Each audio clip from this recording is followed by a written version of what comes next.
유대인이 국가의 주 구성원인 이스라엘은 나치의 홀로코스트를 잊지 않았습니다. 2차 대전이 끝난 이후 모사드는 세계 각지에 숨은 나치를 찾아내 암살하고 고문하는 일을 해왔습니다. 미국 대통령 암살도 모사드에겐 별 문제 아니라고 할 정도니 숨어있는 나치 부역자를 찾는 일은 어려운 일이 아니었을 겁니다.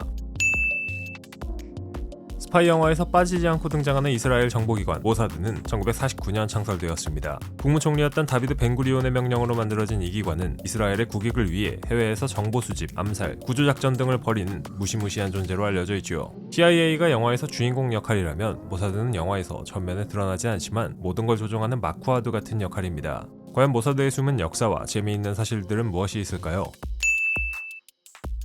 모사드라는 이름은 사실 줄임말입니다. 정식 명칭은 이스라엘어로 정보 및 특수임무기관이라는 긴 뜻이 있지만 다들 모사드라고만 부르죠. 약간 정보기관계의 BTS 같기도 한데요. 정식 명칭이 있지만 모두가 줄여 부르기 때문이죠. 모사드가 해왔던 일 중 하나는 세계 각국에서 유대인을 이스라엘로 귀환시키는 일입니다. 특히 아프리카나 중동같이 반유대 정서가 강했던 지역에서 유대인을 구조하는 작전들은 영화로도 만들어졌죠. 대표적인 게 영화 레드시 다이빙 리조트의 배경이 된 수단 유대인 구조 작전인데요. 리조트 자체가 유대인들을 구조하는 전진기지가 되어 위험에 처한 수백 명의 유대인을 구출했습니다. 진짜 영화 같은 실화였죠.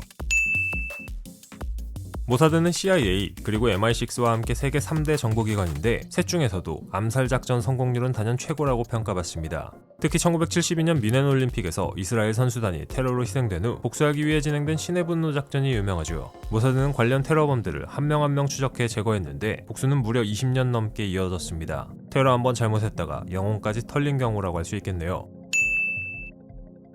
모사드 요원은 신분을 완벽하게 숨기기 위해 수년간 가짜 삶을 살아야 합니다. 이름과 국적, 직업, 심지어는 가족관계까지 다 위조해서 마치 실존 인물처럼 행동하는 훈련을 받지요. 심지어 어떤 요원은 자신이 진짜 누구였는지를 잠시 잊어버릴 정도로 몰입한다고 하니 스파이도 가끔은 혼란스러울 수 있겠네요.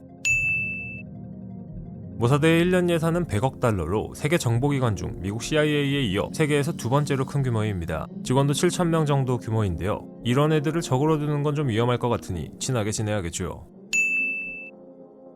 모사드는 자국의 이익에 반하는 이란 핵과학자 암살 작전을 벌인 적이 있습니다. 2010년대 일어난 이 사건은 영화보다 더 영화 같았었죠. 드론과 원격 기관총 시스템을 이용해 도심 한복판에서 정확하게 암살을 실행했고 심지어 요원 한 명도 직접 현장에 가지 않았습니다. 딸깍 하나로 임무를 처리할 수 있는 시대가 온 거죠. 뿐만 아니라 최근에는 AI 폭탄을 사용해 원거리에서 암살을 하는 경우도 있으니 무서운 세상입니다.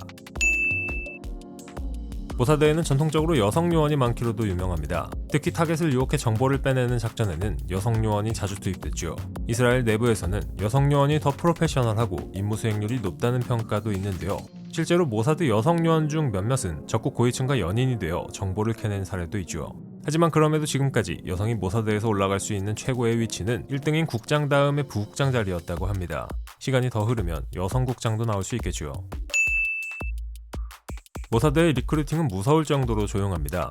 어떤 사람은 자신도 모르게 모사드에 관심 인물로 분류되어 있다가 갑자기 면접 연락을 받기도 하죠. 지원 사이트가 있지만 진짜 핵심 인재는 길거리에서 직접 스카우트되는 경우도 있습니다. 시간 되시면 커피 한잔 하자는 멘트가 알고 보면 채용 시그널일 수도 있겠습니다.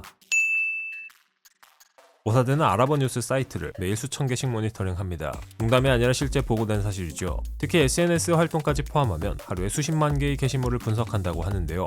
사람이 직접 분석하려면 눈 빠질 것 같네요. 모사드는 과거 아돌프 아이히만 체포작전으로도 유명세를 얻었습니다. 2차 대전 당시 유대인 학살을 지휘했던 나치의 고위 간부 아이히만을 1960년 아르헨티나에서 체포해 이스라엘로 몰래 데려온 사건이죠. 이 작전은 세계 첩보 역사상 가장 완벽한 납치 작전으로 불리는데요. 덕분에 아이히만은 자신이 저지른 범죄에 대해 대가를 치를 수 있었습니다. 모사드는 사이버 보안 분야에서도 세계 최고 수준입니다. 특히 이란의 핵 개발을 저지하기 위해 만든 스톡스넷 바이러스는 미국과 이스라엘이 함께 개발한 것으로 핵폭탄을 만드는 데 사용되는 원심 분리기를 파괴하는 데 사용되었습니다. 디지털 스파이 전쟁의 서막을 연 셈이죠. 이렇게 다양한 공작들을 통해 이스라엘의 국익을 앞장서서 지켜온 모사드. 앞으로도 모사드는 계속 세계 최고 수준의 정보기관으로 인정받으며 우리에게 알려지지 않은 공작들을 펼치게 될 것 같네요.